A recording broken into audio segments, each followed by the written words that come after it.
we go. This is the, Oh my God. No, he's looking Nate. too.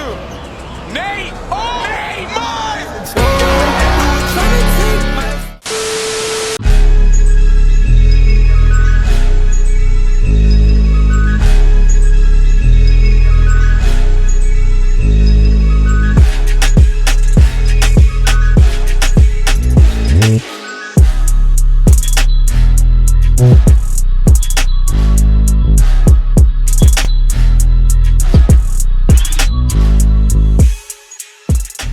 What's going on, people? It's your boy Beast, and once again we are back in the building. Today we're not talking about skill-based matchmaking. Matter of fact, we're not even talking about Call of Duty.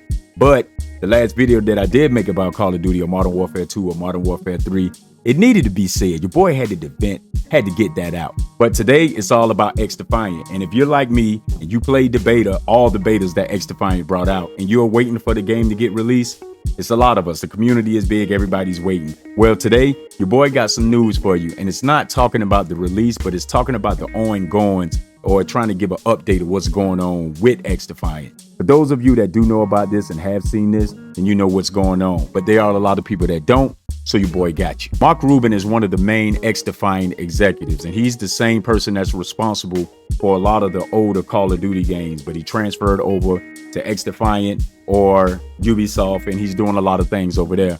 Well, on Twitter, he released an update, and if you don't know about his Twitter, y'all go check it out. It's Mark Rubin. Go check it out. He do a lot of updates to try to give the community some information on what's going on with Xdefiant. And he released something, and you know, and if anybody had played the last beta or a couple of betas, you can tell that it was some difference. Now, I did some research. Some people saw things different, some people didn't. It seems like the movement was a little different. They did have a lot of net coding and latency issues, and a lot of people experienced it and a lot of people didn't. I was one of the ones that did experience it, and I talked about it, and I felt that it was kind of a little different, but some things that people did experience, I didn't experience. Well, he touched up on that, and I'm gonna go over it with you guys real quick. We're gonna touch up on it, and that's it. So first off, he said, I wanted to give you all an update on Xdefiant. First off, I can't give you a date yet. And I know a lot of people wanted a date, myself included, but he can't give a date yet because he's still working on the game. I know that's frustrating for some, and I'm sorry, but we want to give a date when we are 100% sure. So for now, let me at least tell you what's going on. So they're working on a lot of things, and they want to be transparent as possible. Some people are frustrated with that. Some people, you know, or whatever. But it's kind of good that he's trying to be transparent with everybody and put out a polished game. And he did notice some things, and he wanted to touch base on it. So as I mentioned in my last update, we found some frame spikes that were causing issues with how the game felt in our last test. We dove further into that and found that a small part of the anti-cheat software that we were using were causing the issues. We fixed that and are making some extra changes that should improve our net code efficiency. So basically, real quick, a lot of people were reporting some things that were happening, myself included, and good thing that they dug deep into it, and he found that it had something to do with the anti-cheat. Now, I did see an update further back that he was saying that he didn't want to post too many things about the anti-cheat because he didn't want the cheaters to get a head start on cracking the code of the cheating world and pretty much have a head start and know how to hack the game. Of course, you're gonna have that anyway, but anyway, good thing they got that addressed, the issue, whatever the issue was, and they found out what it was, and it had something to do with the anti-cheat. We fixed that and are making some extra changes that should improve our net code efficiency. One of those things that we are doing is replacing the low-level network transport layer, which should reduce latency and reduce some of the occasional desync players may perceive when another player had bad latency packet loss.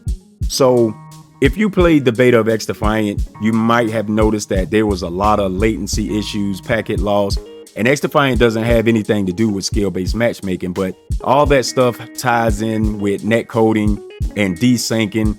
And if you don't know what desyncing is, it's sometimes when you're around a corner and the guy's still shooting you. Well, a lot of people experience that a lot, myself included. So they're trying to address some of the issues. Another area we are working on is switching all of our servers over to Linux. This will help overall server performance, which is always good.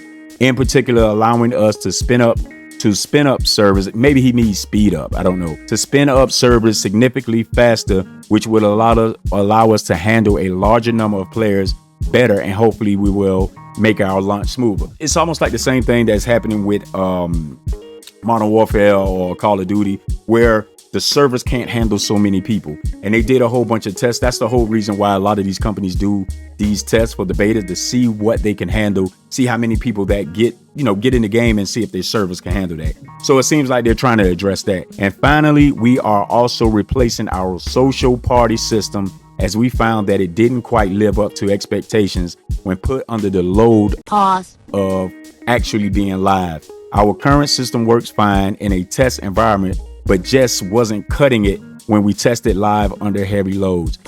The new system is being implemented now and should be up and running soon. So basically, when they're in their factory, their department or whatever, and they're doing these tests, a lot of the stuff passed the test, but when they make everything live, you got thousands or hundreds of thousands or millions of people playing it, and it may come out a little different. So that's what he's saying right here. I know no game is perfect at launch, but we didn't want to just rush the game out, which is good. We want to thank everyone for their excitement and participation in all of our pre-launch testing, and I hope that this dedication that we are showing to the game comes across to all of our fans, which it is.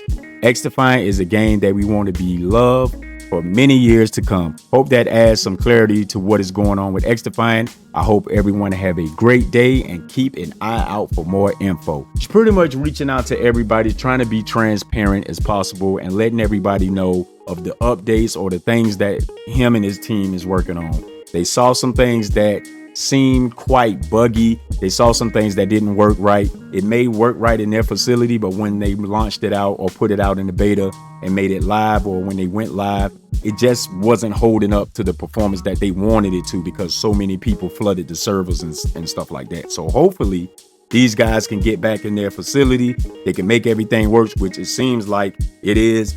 I probably wouldn't see the game releasing this year. I probably see it releasing sometime January, February. I'm not sure. They haven't said anything, but I'd rather them polish up the game, make the game work well, have everything work, especially with the servers, especially with the net code, the latency, the packet loss, all that stuff. Of course, it's not going to be 100%, but at least they're being transparent and trying to get us in there as soon as possible.